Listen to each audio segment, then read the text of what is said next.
This video is brought to you by the Raven Space Patreon page. Without your help, we cannot do any of the cool things we do, so Patreon allows you to support us and support independent media.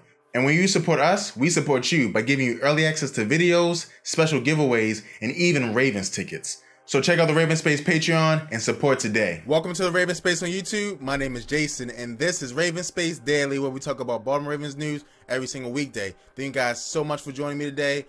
We have some good topics for you guys. We're going to talk about the winners and losers of the Browns game. We're going to talk about the player of that game, and we're going to give you final takeaways. And of course, we're going to leave you guys with the mailbag question of the day. Please subscribe to Raven Space on YouTube if you're not yet subscribed, and a special shout out to our Patreon subscribers. Without you guys, none of this is possible. Thank you guys so much for your support. Now we're going to hop right into the first topic of the day, which talks about the winners and losers against the Browns. I'm going to do 3 for each. Again, it won't encompass everybody because there's way more than 3 winners and there was a little bit more than 3 losers, but I'm going to do 3 for each one. So let's hop right on in.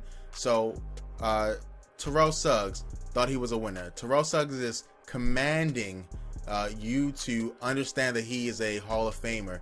He's taken the NFL landscape and he's commanding you guys, he's commanding everyone to understand, like, hey, I'm a Hall of Famer. I am one of the best pass rushers of my generation, of my time.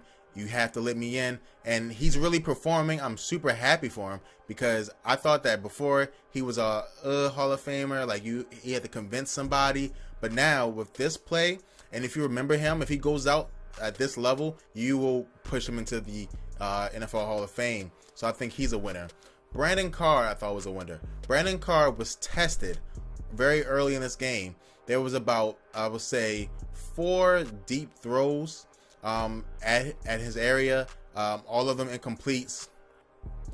Pushing off, Corey Coleman was cheating in this game. I'll say it, and I'll say it as strong as I can. He was cheating because he kept on pushing off every single curl route. You cannot do that. Brandon Carr did a good job, though, adjusting. You even saw it get a little chippy when Brandon Carr pushed him out of bounds, and he was upset because he's like, hey, bro, you cannot keep on pushing me on our routes. So I would say he's a winner. And then I would also say you have to say Joe Flacco's a winner. Joe Flacco played well this game. The quarterback is the head of the operation. Though he did not play excellent, it was much better than he played last game, where I thought, even though he didn't have a lot of throws, I thought he was bad as well last game. He made one bad decision this game, but other than that, he moved very well without the ball. He was dynamic in his ability to throw the ball. It was very strong, very quick. And I thought he had an awesome game, and I think he's playing better and better as the season goes on. So I'm super excited about that. Losers. I would say 3 losers. First loser, the offensive line. Marshall Yonder is out for the season due to something fractured in his leg. John Harbaugh announced it. This is a big loss, not just for the offensive line, but for the offense. Yonder is the best player on the Ravens offense. It's not close. He is. He's always been the best player on the Ravens offensive line. Without him, it's kind of like a doomsday scenario because he was so pivotal in the run game. You saw as soon as he went out how the run game crumbled. I mean, it just crumbled under him. And I thought that if he's out for a long time, it's going to be bad. Then I found out he was out for the season, so it is going to be bad. We'll see what the Ravens can do. It's going to have to be a patchwork job. No one can replace him, but again, we'll see. Another loser, Alex Collins. You get called up, you show some explosiveness, then you fumble the ball. Running backs can't fumble the ball. It's not good. Please do not fumble the ball, running backs. Do not do it. It sucks. Do not fumble the ball. And then the last loser, I would have to say Brashard Perryman. This was supposed to be his breakout year, and I haven't seen anything but drops and sloppy routes. Drops and sloppy routes, and you can't do that in this league. I thought there was 2 catches he could have caught, but both were dropped. Both were across the middle, which kind of shows you his pain point. I thought that was, I thought it was bad. Him and Joe aren't communicating properly, because I do think that when he ran it out and Joe threw it over his head, I thought that was Joe's fault, but they got to get on the same page. Perryman is going to not grow like we want him to because he's just not playing very well. So I don't know what's going to happen with that situation, but they got to get it corrected because he's going to be a loser if this keeps on happening every single week. So you know, that's what I thought. Winners and losers. You guys let me know who your winner and your losers are in the comments below. And now we're going to go to the player of the game. This is a misleading picture because it's not Terrell Suggs for me. It's kind of hard to say, but you have to think who had the largest impact on the game.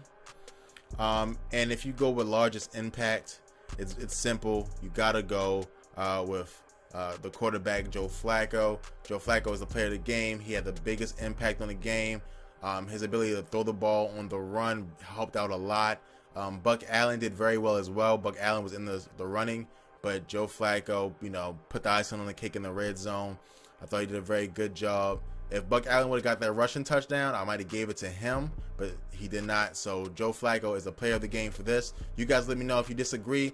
If you agree, let me know in the comments below. My second choice is Brandon Carr. I thought he played an excellent game. I'm surprised Brandon Carr played as well of a game as he did, but you know, that's just my feeling. So we're going to go to the final takeaways for the game. And you know, takeaways are going to be plain and evident and simple. Again, the offensive line will struggle without Yanda, and they did okay with Yanda in the game. In the run game particularly, I thought the pass pass blocking was bad the whole entire game. I thought it was terrible. But the run blocking was pretty good. As soon as Yanda went out, running backs were dodging defensive players near Joe Flacco. I mean, 5 yards into the backfield. It was insane. I did not appreciate it, did not like it. I thought it was tragic, honestly. So without Yanda, they'll continue to fall. Another takeaway that I think we had to take away is that this defense, though they bend, their ability to get turnovers is like amazing.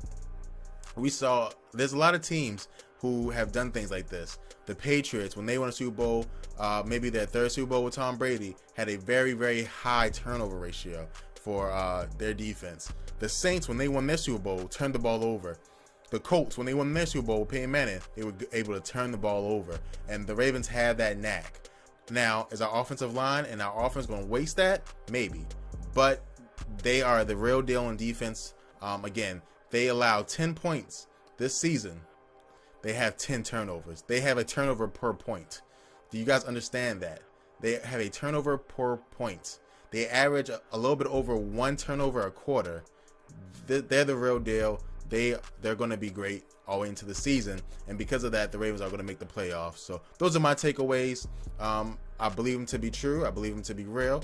Let me know what your takeaway is in the comments below. And like I said, we're going to move on to the mailbag question of the day. Again, you guys can send in questions to mailbag@therravenspace.com, and we'll answer your question just like Christian did. And Christian's question was, how do you feel about Ricard after 2 games? Thank you so much for your question, Christian. And you guys know that I was never a big fan of Ricard. I thought he was very gimmicky. I still do. And I think the Ravens do too. And why do I say that? Because we were in the red zone a couple of times and Ricard was not in the game.